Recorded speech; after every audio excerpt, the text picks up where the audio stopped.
সবচেয়ে সহজ পদ্ধতিতে স্ট্যান্ডিং গ্রেডিয়েন্ট ব্যাকগ্রাউন্ড তৈরি করার চমৎকার ভিডিওটি আজকে হতে যাচ্ছে। আমরা যারা গ্রাফিক্সের কাজ করি প্রতিনিয়তই আমাদের গ্রেডিয়েন্ট ব্যাকগ্রাউন্ড ইউজ করার প্রয়োজন পড়ে। তো কিভাবে খুব চমৎকারভাবে গ্রেডিয়েন্ট ব্যাকগ্রাউন্ড তৈরি করবেন প্রফেশনালি সেই বিষয়টা আজকে ভিডিওতে দেখাবো। তো চলুন শুরু করি আজকের ভিডিও।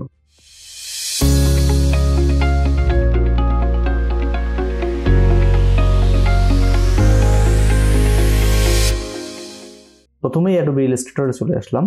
এখান থেকে নিউ ফাইলে ক্লিক করে আমি একটি আর্টবোর্ড নিয়ে নিচ্ছি। এই আর্টবোর্ডে আজকে আমরা আমাদের গ্রেডিয়েন্ট ব্যাকগ্রাউন্ডটি তৈরি করব। এরপর রেক্ট্যাঙ্গল টুল সিলেক্ট করে আমি আর্টবোর্ডের সমান করে একটি শেপ নিয়ে নিলাম। এর স্ট্রোক কালারকে আমি নান করে দিলাম এবং ফিল কালারকে আমি গ্রেডিয়েন্ট কালার তৈরি করব। তো আমরা সাধারণত যেভাবে গ্রেডিয়েন্ট নিয়ে থাকি উইন্ডো থেকে গ্রেডিয়েন্ট অপশনে এসে আমরা এখানে গ্রেডিয়েন্ট দিয়ে থাকি। এরপর এই গ্রেডিয়েন্টের কালারগুলোকে আমরা পরিবর্তন করি প্রয়োজন বোধে এক্সট্রা পয়েন্ট নিয়ে এখানে আমরা আমাদের কালারকে ইনক্লুড করি। তো এতে যে প্রবলেমটা হয় আমরা ঠিক যেভাবে গ্রেডিয়েন্টটা চাচ্ছি বা যে ধরনের ব্যাকগ্রাউন্ডটা আমরা তৈরি করতে চাচ্ছি পারফেক্টলি সে ধরনের ব্যাকগ্রাউন্ড আমাদের তৈরি হয় না। তো কিভাবে আপনারা পারফেক্টলি গ্রেডিয়েন্ট ব্যাকগ্রাউন্ডটি তৈরি করবেন সেটাই দেখাচ্ছি। এই রেক্ট্যাঙ্গলকে সিলেক্ট করে আমি গ্রেডিয়েন্টের আরেকটা অপশনে চলে আসলাম। দেখুন এই পাশে ফ্রি ফ্রম গ্রেডিয়েন্ট নামে একটি অপশন আছে, এই অপশনটাতে চলে আসলাম।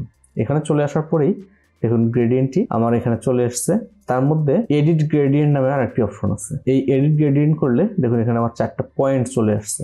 আমার এখানে পয়েন্ট সিলেক্ট করা আছে, এখানে 4টা পয়েন্ট চলে আসছে। এই পয়েন্টগুলোর কালারকে আমি পরিবর্তন করে গ্রেডিয়েন্টকে পারফেক্ট লুক দিতে পারি। প্রয়োজন বোধে আমি এক্সট্রা পয়েন্ট নিতে পারি। দেখুন আমার এই গ্রেডিয়েন্ট টুল সিলেক্ট থাকা অবস্থায় মাঝখানে চলে আসলেই আমার হচ্ছে একটি প্লাস সাইন দেখাচ্ছে। এখানে আমি ক্লিক দিলে একটা পয়েন্ট তৈরি হবে এবং এই পয়েন্ট থেকেও আমি আমার গ্রেডিয়েন্টের কালার কিন্তু চেঞ্জ করতে পারবো। এই পদ্ধতিতে গ্রেডিয়েন্ট ব্যাকগ্রাউন্ড তৈরি করলে পারফেক্টলি একটি ব্যাকগ্রাউন্ড তৈরি হয়। তারপরেও আমি দেখাচ্ছি আরো পারফেক্টলি কিভাবে গ্রেডিয়েন্ট শেপটা ইউজ করবেন। অনেক সময় আমাদের দেখা যায় যে বিভিন্ন ঢেউ খেলানোর শেপ প্রয়োজন হতে পারে। আবার আমরা হচ্ছে গ্রেডিয়েন্ট ব্যাকগ্রাউন্ডে চলে আসলাম। এখান থেকে পয়েন্টের পরে দেখুন লাইন একটি অপশন আছে, এই লাইন অপশনে ক্লিক করে দিলাম। তাহলে এখন আমরা একটা লাইন ড্র করতে পারবো। এই লাইন ড্র করে এই লাইনের এই পয়েন্টগুলোতে আমরা কালার পরিবর্তন করে দিতে পারবো। নিশ্চয়ই বুঝতে পারতেছেন কতটা স্মুথলি এই কাজগুলো করা যাচ্ছে বা কতটা সুন্দর হচ্ছে। আপনারা চাইলে আরো পয়েন্ট বাড়াতে কমাতে পারবেন এবং যেদিকে ইচ্ছে সেদিকে নিতে পারবেন। এমনকি এই লাইনটাকে আপনারা লুপ হিসেবেও ব্যবহার করতে পারবেন। তো গ্রেডিয়েন্ট ব্যাকগ্রাউন্ড কিন্তু তৈরি হয়ে গেছে, কিন্তু এই গ্রেডিয়েন্ট ব্যাকগ্রাউন্ডের মধ্যে আমাদের সৌন্দর্য এখনো আসেনি। সৌন্দর্য নিয়ে আসার জন্য আমরা যেটা করব এই ব্যাকগ্রাউন্ডটাকে সিলেক্ট করে ইফেক্টে এসে ইফেক্ট থেকে টেক্সচারে যাব, সেখান থেকে গ্রেইন দেব। আমরা এই গ্রেইন দিলে দেখুন এই গ্রেইন ইফেক্ট চলে এসেছে। এখানে কন্ট্রাস্টে 50 এবং ইন্টেন্সিটিতে 30 রেখে জাস্ট ওকে করে দেবো।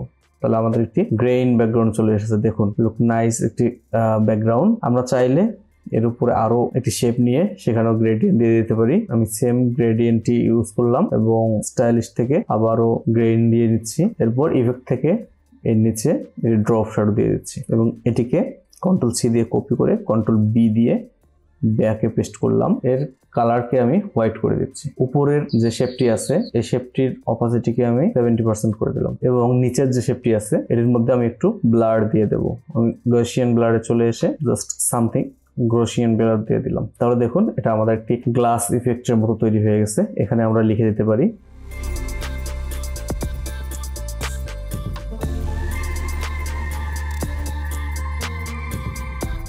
এবং এই লেখার নিচে আমরা আবার ড্রপ শ্যাডো দিয়ে দেবো। তাহলে দেখুন আমাদের স্টাইলিং ব্যাকগ্রাউন্ড একটু তৈরি হয়ে গেছে। তাহলে এই ছিল আজকের ভিডিওটি ভালো লাগলে লাইক কমেন্ট শেয়ার করতে একটু ভুল করবেন না। আর চ্যানেলটিকে অবশ্যই সাবস্ক্রাইব করে পাশে থাকা বেল আইকনটিকে অন করে রাখবেন। আজকের ভিডিও এই পর্যন্তই। আল্লাহ হাফেজ।